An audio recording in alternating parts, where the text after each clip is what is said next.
Have the exposed inner workings of the roof. Now the actual blind stays on. You can remove it, but I'm keeping it on. You can see there's a couple of just screws that you need to remove if you wanted to remove the blind, but I'm keeping this on, as I said. But what I do need to remove is this locking mechanism at the top. Okay, and that's basically held on by a couple of these Torx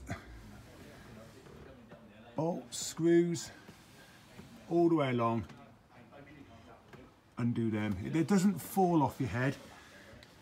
They do undo them, and then you've got to just literally just like give it a little prise off, and it will come off quite straightforward, and then it will just hang down. So once you take this locking mechanism off, you can see that the cables, there's various cables that go to this locking mechanism, especially on the left hand side over here. These cables will just keep this locking mechanism from hanging down. Okay, right, so I've removed these screws. Now you have to release this one here, which is holding on the blind, only so that you can release this lock, and then I'm going to attach it again, okay, to keep the blinds in place. Just loosely attach it. As you can see, it has decided to drop down somewhat, except this side. These two bits have fallen off a bit, but this one is still wedged in there, so I need to go over there and just gently remove that. And you can see you've got plastic little lugs here all the way around, which are holding the cables. Now there are three types of cable. This is just a mechanical wire, this type of cable. This one is an electrical cable to the little micro switches, and then you've got hydraulic lines. Okay, the hydraulic lines and the electrical cables stay with this locking unit.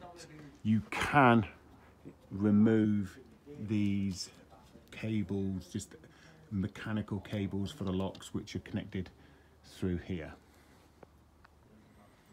Okay, so push this down a bit. This is quite stubborn, this one. He's not wanting to move. I have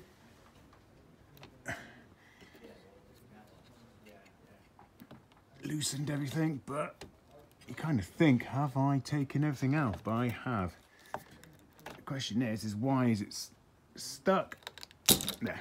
Okay, there you go. I hope you didn't see that. It was that pad. It was just a bit of friction between this pad and that. So give it a wiggle, and off it comes. And now I need to release this bolt here, because I don't want the blind coming off. So one-handed, difficult, and I've got a tie wrap there that is connected, which is a bit of a problem. So will it come off? Will it, won't it? No, I'm gonna have to take this off. Okay, that was easy. Where's that tie wrap gone? There we go, cable ties off, that comes off. I'm going to put the bolt back in there to hold that back in. And what's holding this up now are these plastic lugs. Now, I'm not going to pull it one-handed. Or will it work? Oh, it will go. There you go. It does work one-handed. Now, as I release these, then what I want is just this whole locking thing to be suspended in this area here, and just be detached from the roof, because these hydraulic lines go down here into the C-pillar and then obviously towards the roof pump. So I just want to disconnect these lines from these clips as well, held in by clips there. Remove all this, and then the roof has one more stage to go before I can remove it. So it's off. The locking mechanism is just dangling down here. Now obviously get some covers, cover this in bubble wrap, whatever. I've still got the seats in here, but I've just gently laid it down here. Of course you could scratch the vinyl, whatever. So if you are doing this yourself, do make sure you adequately wrap this, and there is oil and grease all over it as well, so you don't want it getting all over the vinyl. Okay, so it's just a little precaution, I would do that. Now another tale is these locking systems have hydraulic lines, as I mentioned, and they can leak. Okay, there's pistons in, there's one there, big piston, and there's pistons, and that can just basically over time corrode, and they've been known to leak, and you might get some dripping from your head from above. Now if you have to remove and replace these hydraulic lines, then I've no idea how you do it. I don't think you can, to be honest. It's not a screw in, you have to replace this whole unit. You can see there they look like they're just pressed in, and what happens is, I think what people just replace the whole thing.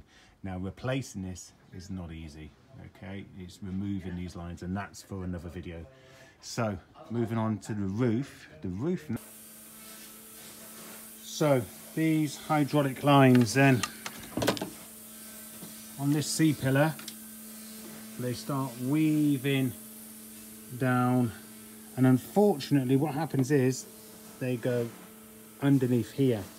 Now as you can see here, there is a kind of bracket, and they go under there, and then they come out and go down into the boot section and are part of these.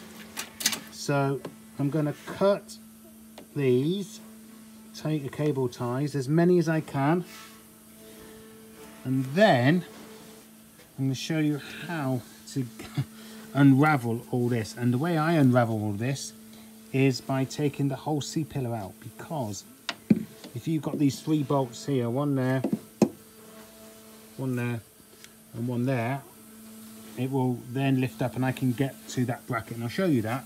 But if you're replacing this and the roof is still on, then I have no idea what you're going to do, because the roof, you can't take this C-pillar off if there's a roof on there. So yeah, anyway, I'll show you, I can basically show you the kind of route that these take, and show you, how you would actually get these things off.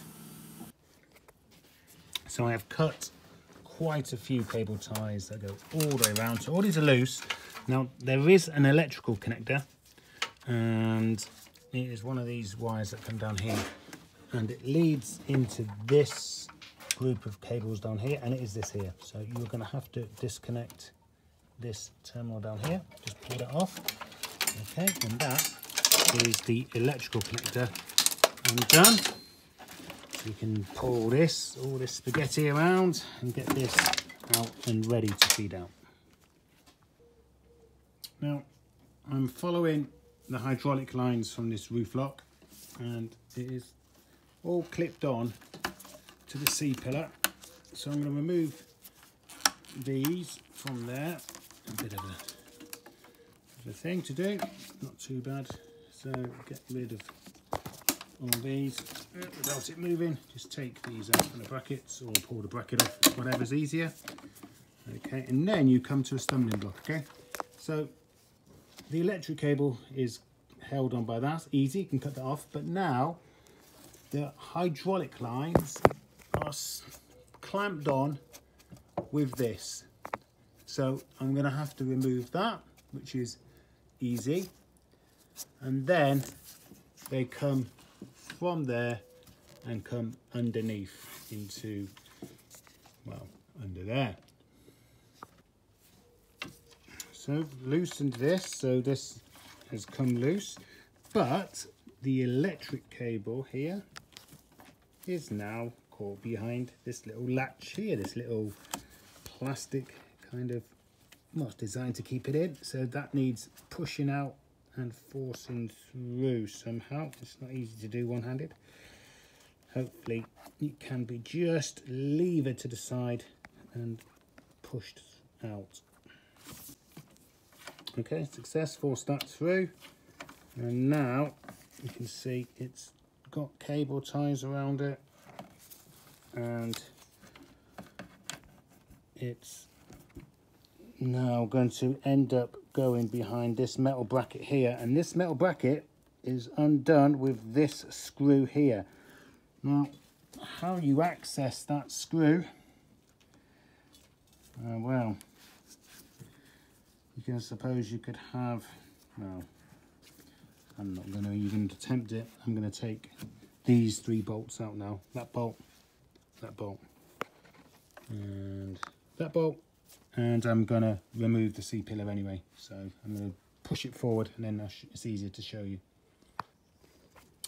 So the C-pillar has been taken out, and I've just pushed it out, and I can see here demonstrate better what's going on. So I'm going to cut these, and I'm going to remove this bolt here because of this plate.